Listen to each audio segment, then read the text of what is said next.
Hello class, and welcome to week 7 of History and Styles of Rock. This is the last week that we'll be spending in the 1960s, and that means it sort of marks the end of the first half of our course, as we also are at the halfway point in the semester. Now, it seems kind of intense because the 1950s and then the 1960s have basically been the entirety of our course thus far. But as I said in a previous video, it feels like everything happens in the 1960s, and this particular week is a really good example of that. So what we have in this week is a treatment of what happens in the 1960s in society, in the world at large, connecting to the Vietnam War and assassinations and the space race, all of it sort of coming together here at the end of the decade of the 1960s, and how people in America are responding to that.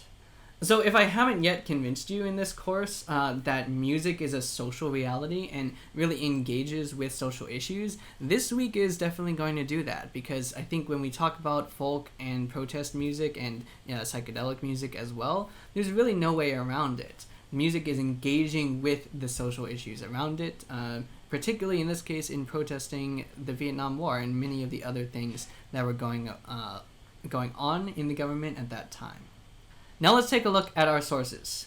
First, we're going to look at the Time Life History of Rock and Roll documentary in the segment on folk and protest rock. This just does a good job of setting up sort of the cultural milieu with music at the time, the origins of the counterculture, and why something like the Woodstock Festival or Bob Dylan's folk songs would really take root in this particular cultural moment.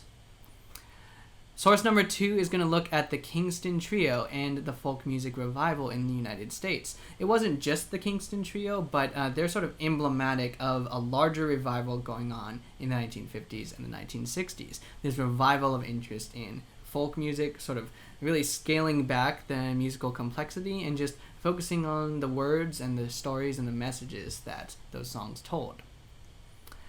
Next, we look at 2 sources about Bob Dylan, and the first one just being sort of a general biography of his life and his career. And then the second one, source number 4, focusing on the moment where Bob Dylan, previously an acoustic singer and songwriter in folk, goes electric. That is, he uses the electric guitar.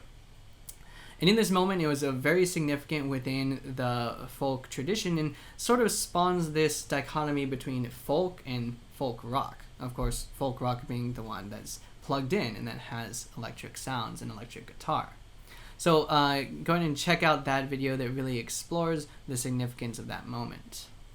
And then we look at 4 sources that I really think sort of lead up to the Woodstock Music Festival, although it's not just about Woodstock, and Woodstock isn't just about the politics either, but sort of those two are things that really overlap and have interplay that sort of feed off one another.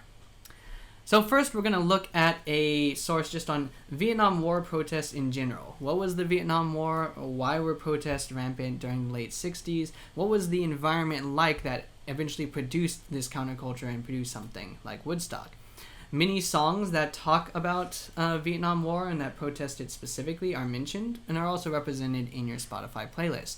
So music has a very visible role to play during this time period.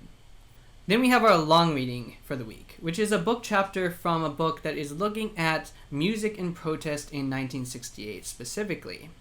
And so it's going to look at, sort of in the lead up to Woodstock and the very end of the decade, what was music's role in social protest, in social messaging, in political engagement in this time of 1968. Now, some of it's familiar. We looked at soul and the civil rights movement, and some of that's represented in there. But it also specifically looks at the folk protest music and anti-Vietnam War protests as well.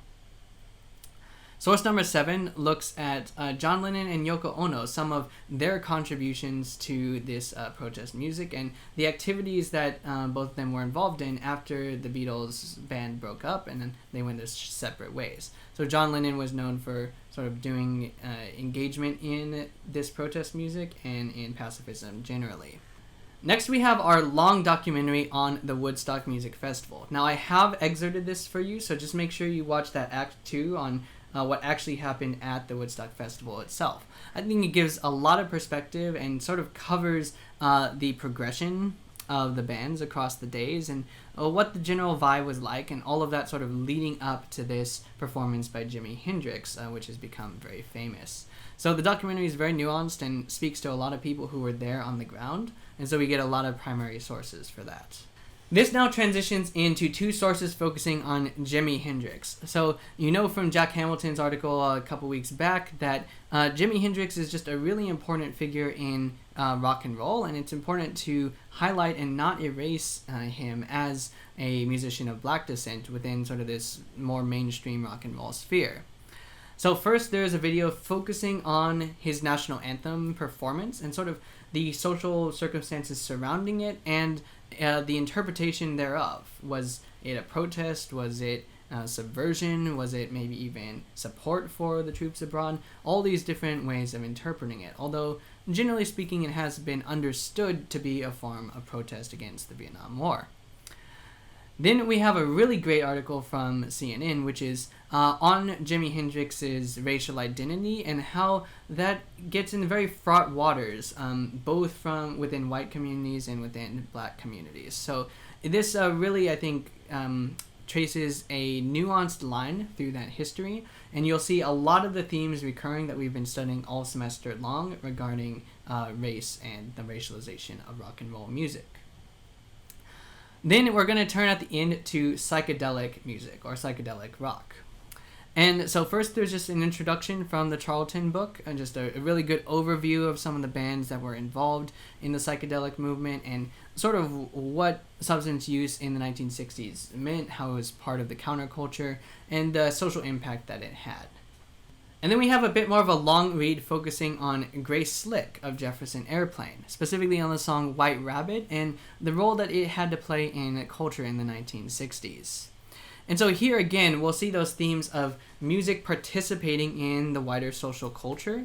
In this case, because politicians and radio hosts and activist groups and people who were just in the know really felt like this song had a lot to say, and other songs like it, had a lot to say about drug use, about the counterculture, and about other social factors that were prominent at the time. And so I think especially seeing how radio stations might have banned the song, or politicians quote the song as sort of evidence for their point about the war on drugs, is a really interesting one to consider. And then for the last two sources, I'm going to take us into sort of broadening the scope again. So we've looked at this period of the 1960s and that protest music. We looked at Bob Dylan and his folk music, including his ballad, The Times They Are Changin'. Well, source number 13 is going to broaden out that view and look at the resonances that that song, The Times They Are Changin', have had even down to our own time. Particularly in this case, the resonances that it has with racial justice protests, such as we saw recently in 2020 and continuing on to the present.